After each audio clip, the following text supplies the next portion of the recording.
Hello everyone, आज की video थोड़ी डिफरेंट है और मैं हिंदी में बना रही हूँ। मैं चाहती हूँ कि ये वीडियो ज़्यादा से ज़्यादा लोगों के पास पहुँचे एंड सिंपली बिकॉज कि हम मेंटल हेल्थ को बहुत ज़्यादा लाइटली लेते हैं एंड जब कुछ हो जाता है उसके बाद हम उसके बारे में डिस्कस करते हैं कि ऐसा क्यों हुआ, क्या हुआ, एंड वी डोंट सी कि ये एक्चुअली बहुत पहले से चल रहा था, ये आज नहीं हुआ। आज तो सिर्फ आपने उसका रिजल्ट देखा है। मैं बात कर रही हूँ जो 2 सुसाइड केसेस आए हैं अभी रिसेंटली इंडिया में। एक बैंगलोर में हुआ था और दूसरा दिल्ली में हुआ था। I am talking about these main क्योंकि हमारी जो सोसाइटी है वो आज की डेट में इतनी ज़्यादा टॉक्सिक हो चुकी है। रेड फ्लैग्स की तो बात हम आप देखते ही होंगे कितने सारे इंटरनेट पे रील्स बनाते रहते हैं लोग, red flags and this and that, but we really don't know actually में रेड फ्लैग्स है क्या। सो आज की वीडियो में हम एक एक करके सारे पॉइंट्स लेंगे कि क्या हुआ होगा एंड क्यों हुआ। ऐसी क्या सिचुएशन बन जाती है जब किसी इंसान को सुसाइड कमिट करनी पड़ती है एंड इसके पीछे रिस्पॉन्सिबल कौन है। True accountability.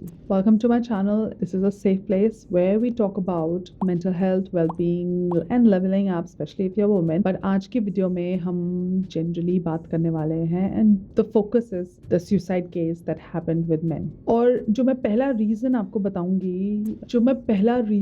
बताऊंगी कि इन दोनों केसेस में the real culprit was not the wife, कोई और। तो आप लोग मुझे बहुत ज्यादा हेट देने वाले हो, but listen to me first. इन दोनों केसेस में wife is not the main culprit. जो सुसाइड हुई है वो सिर्फ एक एंड रिजल्ट है। ये चला कहाँ से आ रहा है, ये स्टार्ट कहाँ से हुआ, ये बहुत पहले से हुआ, ये बचपन से स्टार्ट हुआ है। एंड मैं हेजिटेट नहीं करूंगी बोलने में कि इसमें एक्चुअली द रियल रीजन व पेरेंट्स, और ये एक पूरी साइकिल होती है। एंड बिकॉज हम इस बारे में बात कर रहे हैं तो मैं सबसे पहले ये भी क्लियर करना चाहती हूँ कि मैं जो वीडियोस है मैं स्पेसिफिकली वुमेन के लिए इसलिए बना रही हूँ क्योंकि मुझे मालूम है ये बात कि चाहे वो लड़का हो चाहे वो लड़की हो, आगे जाके वो लड़का या लड़की जाके उनके अडल्ट लाइफ में क्या होने वाला है ना, वो डिसाइड हो जाता है उनके बचपन में। एंड उनके बचपन में जो मेन इंसान, जो कैरेक्टर होता है ना, जो उनके चाइल्डहुड को डिफाइन करता है और एक्चुअली उनके अडल्टहुड को डिफाइन करता है, वो होते हैं पेरेंट्स।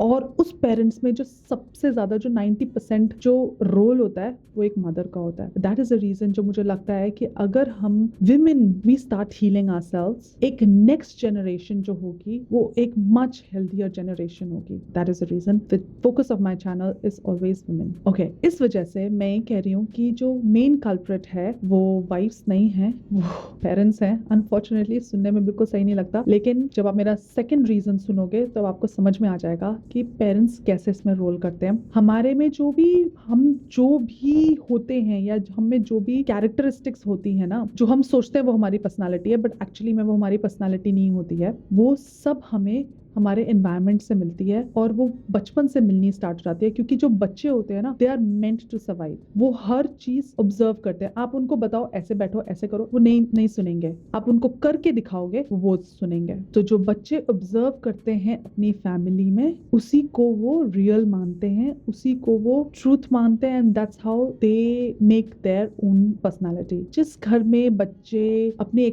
नीड्स एक्सप्रेस नहीं कर पाते, जिस घर में बच्चों को चुप करा दिया जाता है, उनको रोने से मना कर दिया जाता है कि फालतू में रोता रहता है या क्या बच्चों की तरह रोए जा रहा है, ये जो स्टेटमेंट्स हम लोग घरों में बोलते हैं, ये एक्चुअली में स्मॉल टी ट्रॉमा क्रिएट कर रहा होता है दिमाग में। क्योंकि एक बिलीफ बननी स्टार्ट हो जाती है। बच्चे बहुत जल्दी बिलीफ बना लेते हैं कि रोने से मम्मी पापा अचानक से चिल्लाते हैं, धीरे धीरे वो बच्चा रोना बंद कर देता है। हम इस तरह से डॉग्स को भी ट्रेन करते हैं, एनिमल्स को भी ट्रेन करते हैं, एंड उसी तरह से हम अपने बच्चों को भी ट्रेन करने लग जाते हैं कि ये नहीं करना। जबकि रोना एक बहुत ही basic necessity and a basic natural response है हमारी बॉडी का, जो कि हम सबकी राइट है। हम सबको वो हक है कि हम जब हमारा मन भारी हो तो हम रो सके और कोई हमारे साथ में आके, चाहे कोई नहीं भी हो, बट हम बस अपने उसमें बैठ के रो सके। जब हमें वो भी अलाउड नहीं होता ना, तो आप समझो एक इंसान कितना ज्यादा घुट जाता है। सो एक्चुअली बहुत सारी चीजें हैं।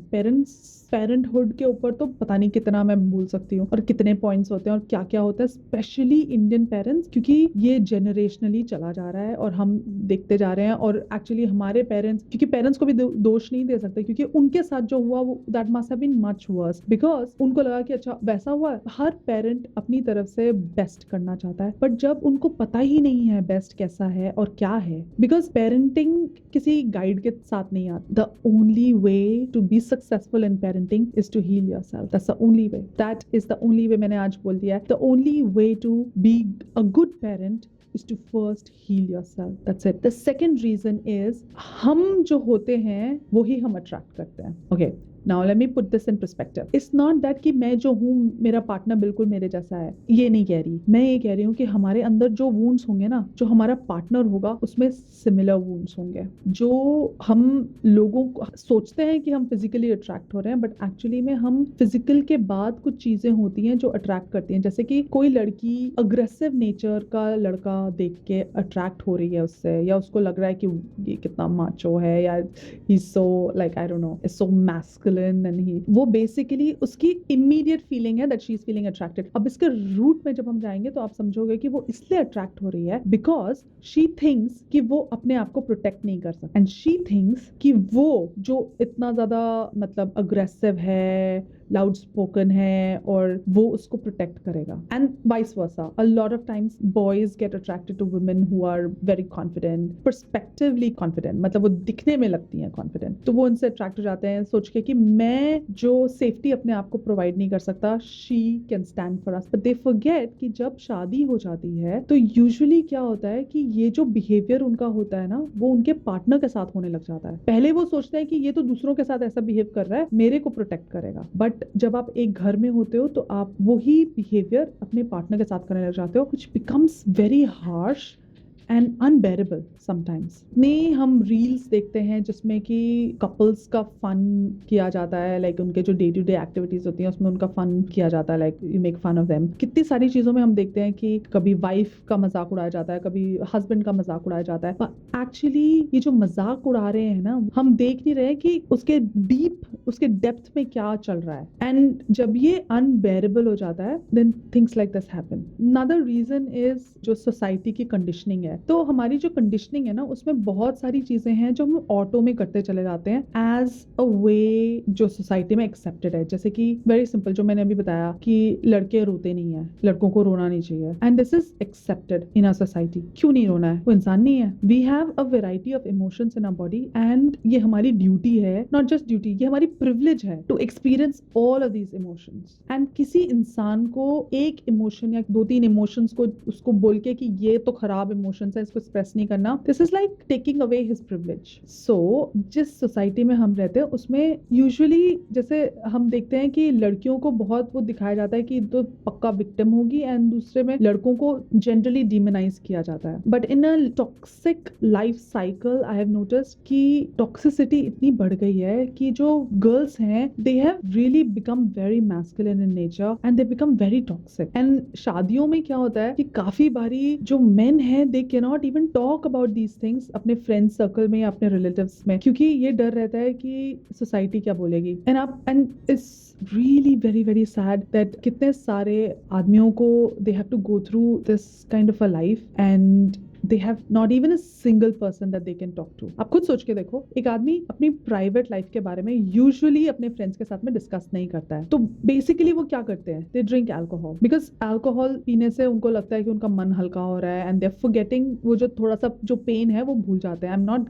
Saying that alcohol is good, I am just saying कि ये जो हम जो चीजें करते हैं ना, वो उसके पीछे एक रीजन होता है। तो simply saying that alcohol is bad doesn't solve the purpose. उसके वो क्यों है, वो उसका सहारा ही क्यों ले रहा है, हमें वो देखना होता है। और ऐसा नहीं है कि बच्चे इन्फ्लुएंस हो जाते हैं। अगर आप बच्चों को रेज कर रहे हो in a very healthy, mentally healthy, secure, safe environment, बच्चों को वो नीड ही नहीं होती कि उनको दूसरों को देख के कॉपी करने की। वो खुद में they know their own self, वो अपने सेल्फ में एस्टैब्लिश्ड होते हैं। तो वो is difficult for this kind of a child to falter. And जो हमारी सोसाइटी है उसमें जो शादियों में जो होता है ना कि दिखाते हैं कि wife is a nagging wife, so it's a very isolated environment for a man, क्योंकि there is nobody that a man can go to discuss his issues. और काफी टाइम ऐसा होता है कि जब वाइफ टॉक्सिक है या wife has her own mental issues going on, उसके में वो कैपेसिटी ही नहीं होती है कि वो किसी को पीस प्रोवाइड कर सके. सो एक्चुअली में ना जो हमारा सिस्टम है वो थोड़ा सा फॉल्टेड सिस्टम है, जहाँ पे कि लड़का और लड़की जो कैरेक्टरिस्टिक्स ढूंढ रहे हैं ना वो स्क्यूड हो चुके हैं. जो हमें ढूंढने चाहिए हम वो नहीं ढूंढ रहे, जो हमें नहीं ढूंढने चाहिए हम उससे अट्रैक्ट हो रहे हैं. अच्छा, एक और जो नई चीज चल के आ रही है हमारी सोसाइटी में is using derogatory language, abusive language. I mean I know ये बहुत पहले से चलता आ रहा है, ये कुछ नया नहीं है, ये जनरेशनली पास्ड ऑन हुआ जा रहा है. एंड मतलब हम परसीव करते हैं कि जो ऐसी विमेन होती हैं जो बेधड़क अब्यूसिव लैंग्वेज यूज करती है वो बड़ी बोल्ड है. एक्चुअली में ऐसा नहीं है. अगर आप उस स्टेज पे पहुंच गए हो ना जहाँ पे आपको अब्यूसिव लैंग्वेज यूज करनी पड़ रही है, that means you have left your femininity and you have gone into your masculinity because you don't have any other way to feel safe and secure, and this can be fixed only if you want to. And जब इस kind of environment में रहते हो जहाँ पे कि husband wife दोनों एक दूसरे को, चाहे एक person दूसरे को trigger कर रहा है और ये हो रहा है continuously, it just creates a very very toxic environment. And imagine children growing up in that kind of an environment. उनके लिए तो ये normal behavior हो जाता है and they expect कि आगे जाके वो भी यही करेंगे. And I always say this is the number one reason. जो words impact करते हैं ना वो तलवार से भी ज्यादा impact कर जाते हैं, क्योंकि words जो हम सुनते हैं वो हमारे साथ रह जाता है. जो अगर हमें कोई किसी ने चाकू मारा है वो wound heal हो जाता है, लेकिन जो words होते हैं ना हम उनको अपना लेते हैं. So मैं हमेशा ये कहती हूँ कि जो चीजें आप देख रहे हो सुन रहे हो, be very careful